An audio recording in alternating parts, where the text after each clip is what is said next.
Salam əskər.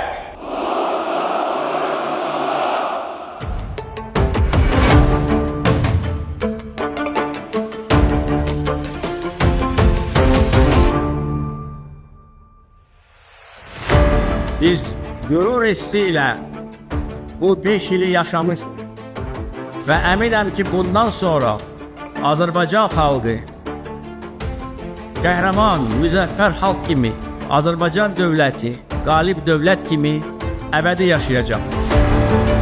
Bu torpaqlarda əbədi Azərbaycan bayrağı dalğalanacaqdır. Mən bütün Azərbaycan xalqını bir daha şanlı zəfərimiz münasibəti ilə ürəklə təbrik edirəm.